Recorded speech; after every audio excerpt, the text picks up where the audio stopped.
Hi, this is Robert Clickybeard with the Commercial Landscaper Podcast. We're going to take about 30 minutes of your life to deliver some amazing content from accomplished leaders, business owners, to provide you some great Ironman mindsets to help you scale your business, to become a better leader and push yourself out of a comfort zone into something that's going to stretch you. We hope you really enjoy these shows and encourage you to like and share with your friends, your network, family members. Try and get a wider audience and improve our industry. On each show, I'm going to try and pull out one type of Ironman mindset, insight that you can take back to your business. And if you're implementing one insight every single week or all the shows, then it's going to make a dramatic improvement to your business. Super excited as well to share that we're partnering up with Boss Business Management Software, which is the ultimate cloud-based solution providing comprehensive insights and tools to optimize performance. Join the Boss community today and transform your business so you too can say, my boss is working for me. Cheers, everyone.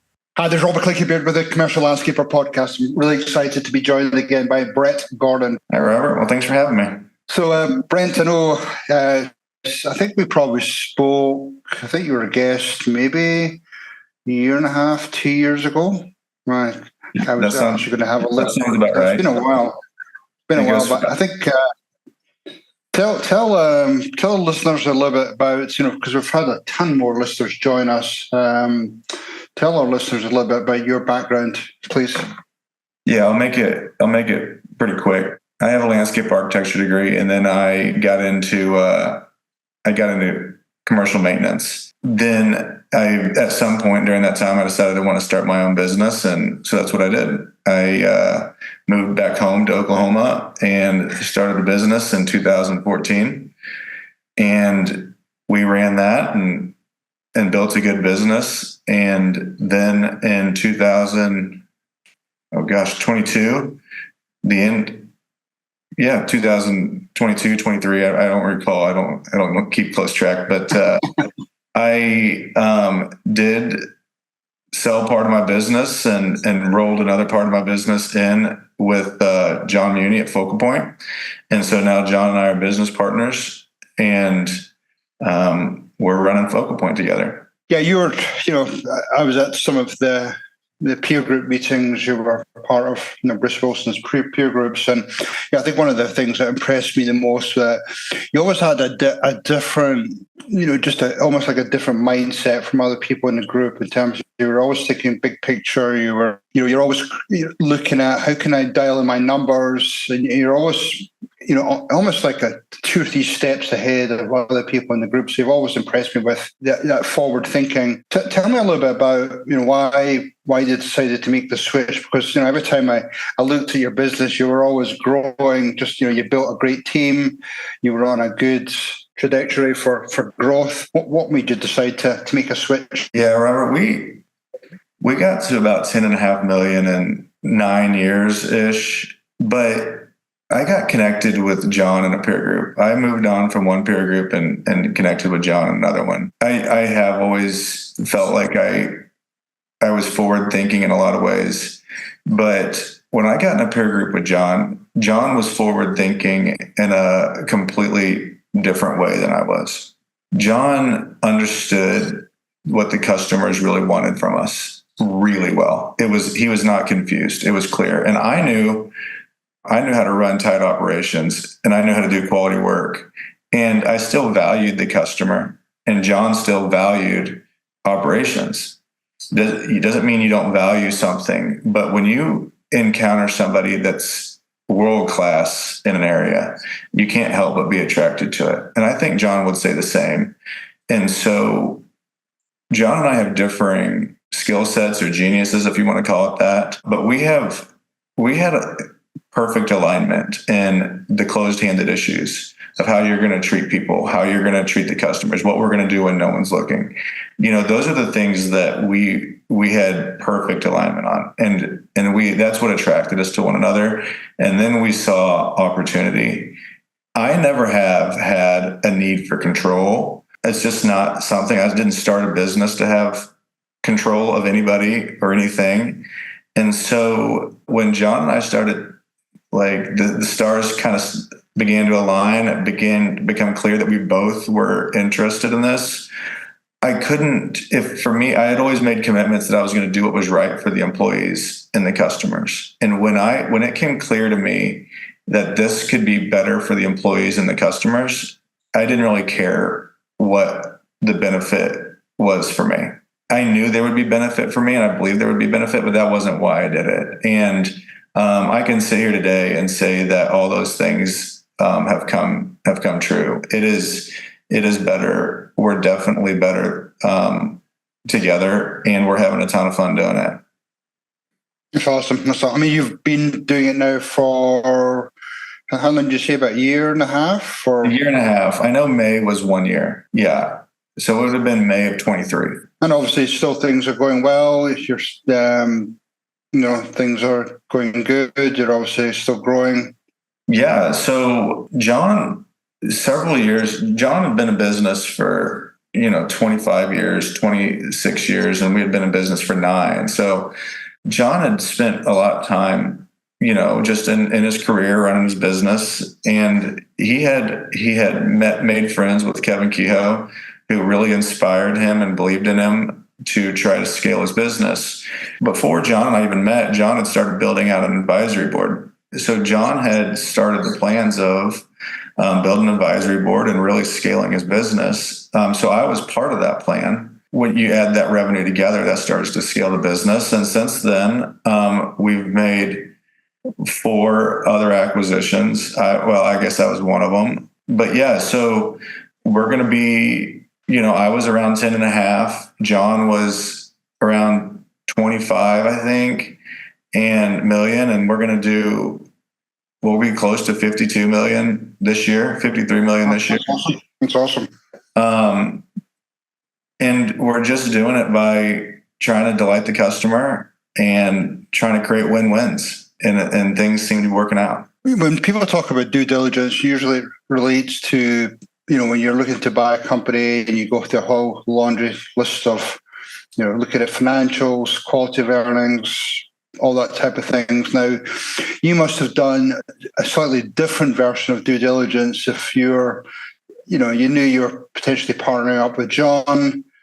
You suppose you wanted to find out a little bit more about him and his company. What type of, I suppose, either research or due diligence did you do on your end, because you're almost like entering some type of a marriage per se. John made it very comfortable. John's intentions and my intentions. We sat in rooms and we said, what's a win look like for you? To one another. And we sat and worked through it and whiteboarded it. And we really did a lot of upfront, let's just be honest with one another and make sure that this is right. I was going to begin to travel a little bit. So it's I didn't travel before. I go back, talk to my family and, here's how much I think I can travel. Yeah, I think that's enough. I think that works. And we just went through these and it was a genuine effort to figure out where the win is for both people. I never did do a lot of heavy due diligence. I got to know John through the peer group before this ever went. And anytime I met him, he was the same guy every time. He was not ever different. And I can say today, he's still the same guy every day. I think both of us like to live like that. We want to be predictable. We want to be the same person. And so we made commitments and it's been easy to honor them because it's just kind of how we work. So I didn't do what you would say is the formalized due diligence. We did bring in a team of people to help give us honest evaluation of our businesses, but we created valuations and frankly, we were so annoyed by the attorneys by the time we were all done. We were like, John and I both agree on this. Can you just write it like that, And we had full alignment the whole way on what we wanted to do. And we had attorneys getting in the way, which this is what they're supposed to do. That's their job, I guess. But yeah, so to answer your question, I didn't do a whole bunch of heavy due diligence. It felt right to me. No, you're 100% right about attorneys and brokers. That's typically two biggest obstacles in doing some type of transaction.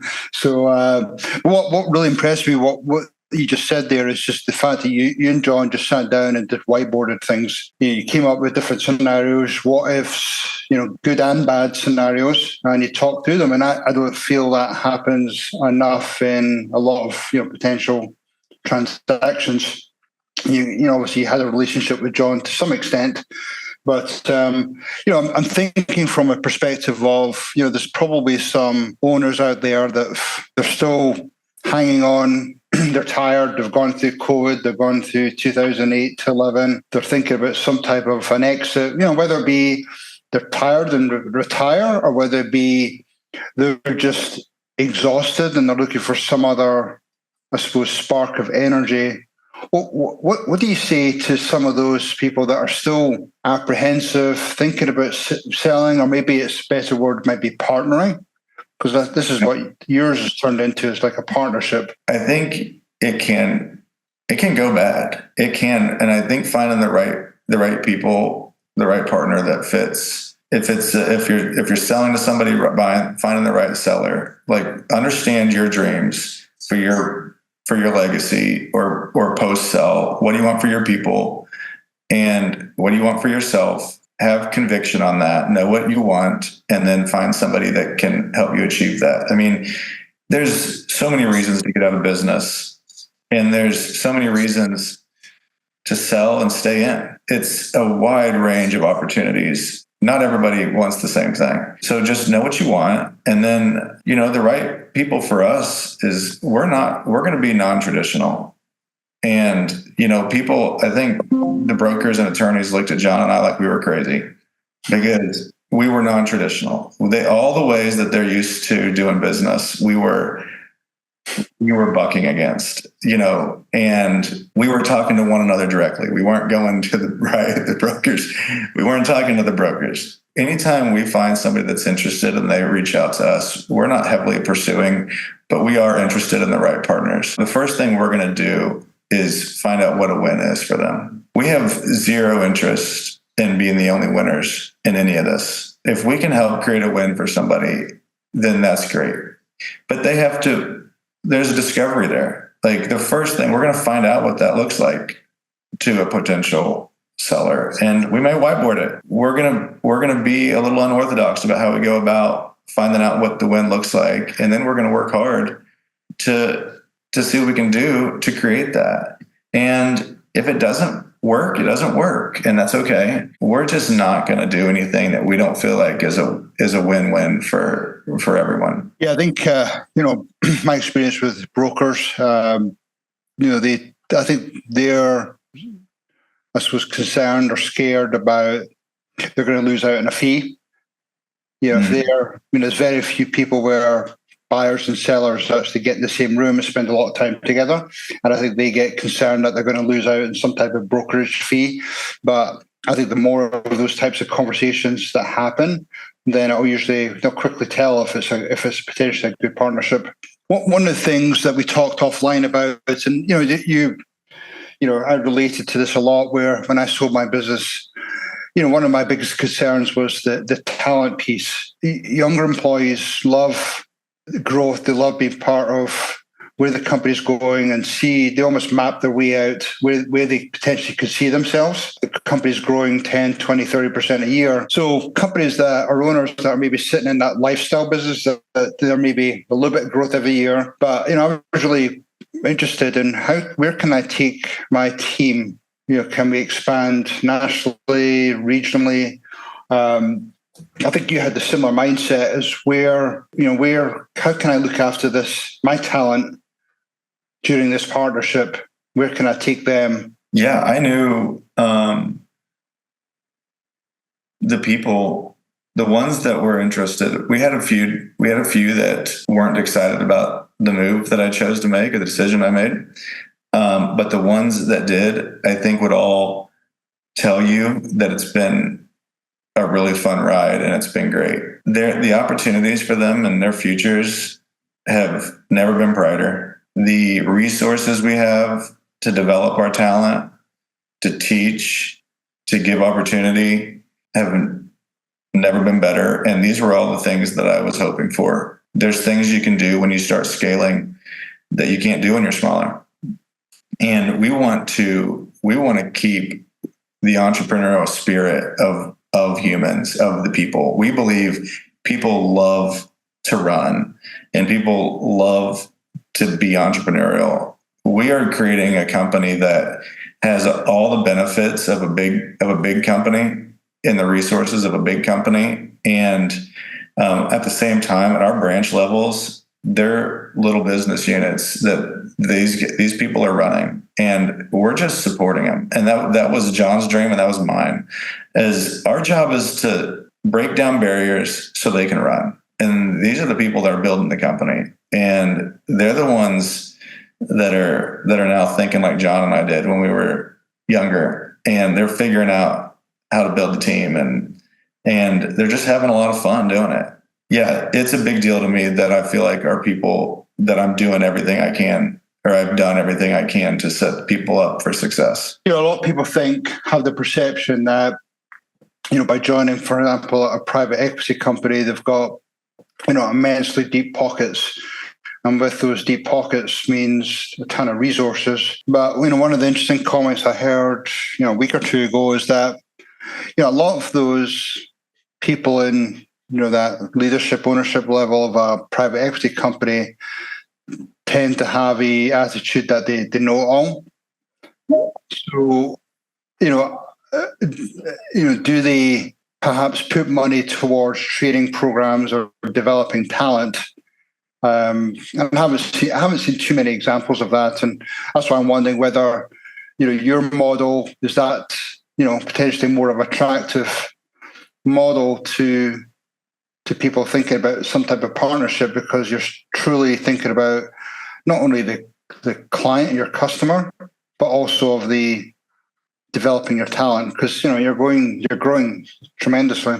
Yeah, so we're self-funding this, so we're not private equity backed. We need to make a profit, but we don't have to reach any certain EBITDA goals. We're not having EBITDA calls. That pressure doesn't live in our organization, and because of that, we still have, like, our dreams are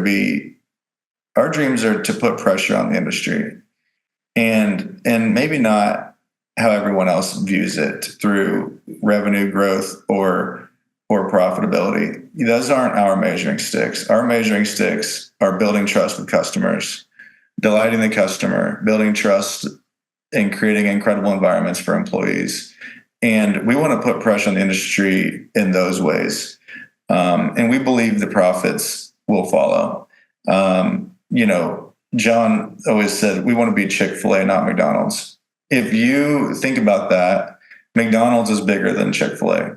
But I don't think you're going to find many people that say that McDonald's is the better fast food chain. And by the way, there's nothing to be ashamed about in terms of Chick-fil-A's scale. They're just not the biggest. And we don't have revenue goals and that we have to hit. We just want to build a great company, and we want to delight the customer, and we want to we're passionate about landscaping still, we're run by landscapers. John started with a walk behind mower and a trailer. I didn't do that, but I definitely was in the field with guys. We're landscapers at heart. Like, we still love horticulture. We still love doing it the right way.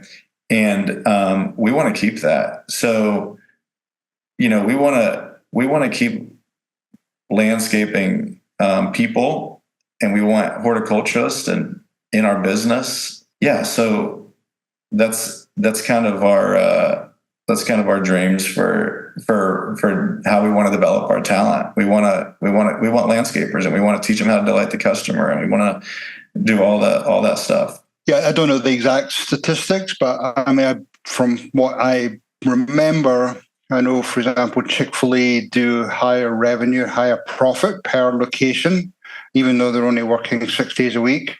But it's, that culture, that talent development just oozes through that company. Even stories around the founder doing tours of their locations, and they're the ones picking up trash and showing an example. And how did you made an interesting point about, some people didn't like the news, some people did. What was one of the key things that you did just to sort of try and get buy-in from your team when you announced that partnership? Because obviously that's a pretty scary moment. People get concerned about mergers. They get worried about their jobs, their stability. Yeah, it only takes one person to start saying things that aren't necessarily true to create fires, and that was that we did have challenges with that. My plea was always that I've never done you wrong before.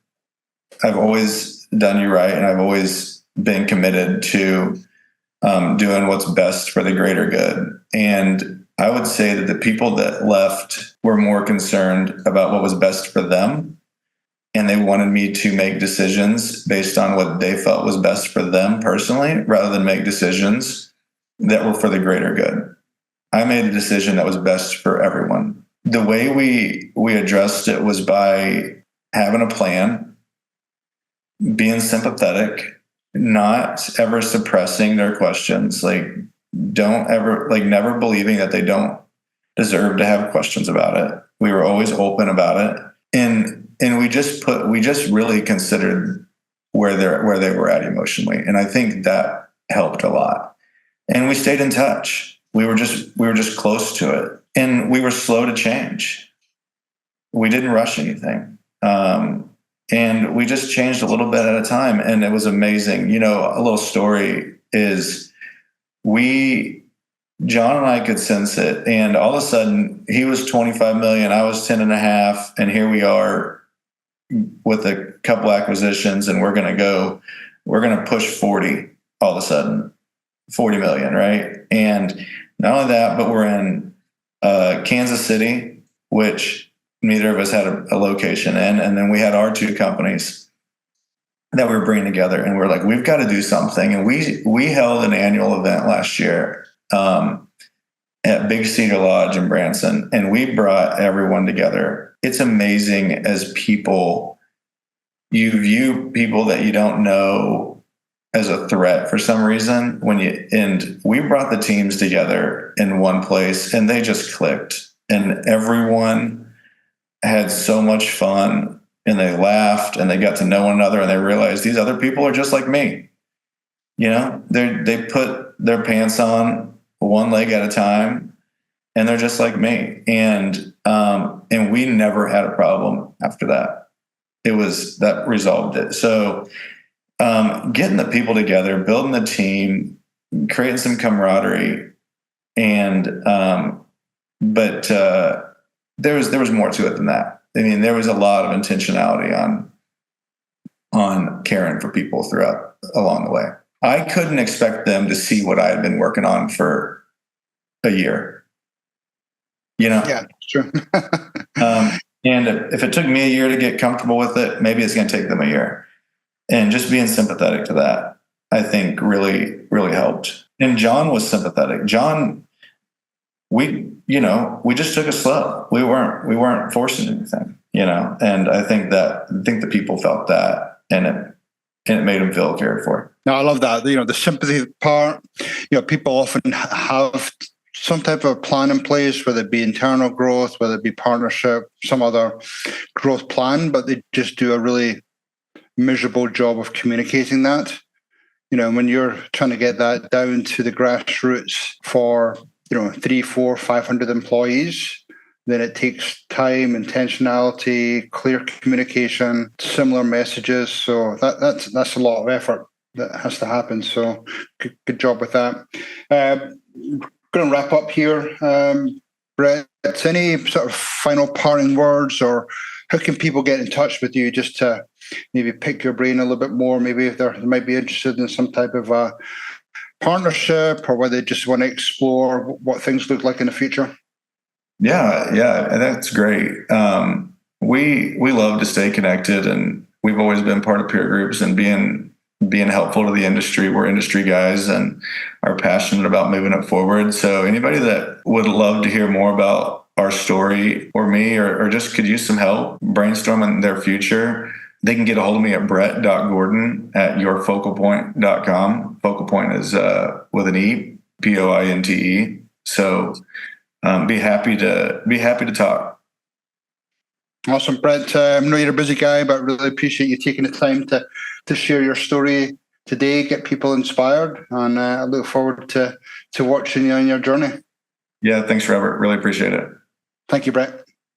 Hopefully that was pure dead brilliant for you today, and you got some great Ironman mindset takeaways for your business or your leadership role. This is Robert Clickabeard. Love to get you, your friends, your employees to join us in our future journey. So please subscribe to your various podcast channels. Visit our website, commerciallandscaper.com or wilson-360.com. You could check out our digital courses. You could check out peer groups, coaching, my book, Ironman Mindset for Entrepreneurs. And we just want you to have a pure, dead, brilliant day. And finally, thanks again to Boss Business Management Software, which is the ultimate cloud-based solution providing comprehensive insights and tools to optimize performance. Join the Boss community today and transform your business so you too can say, my boss is working for me. Cheers, everyone.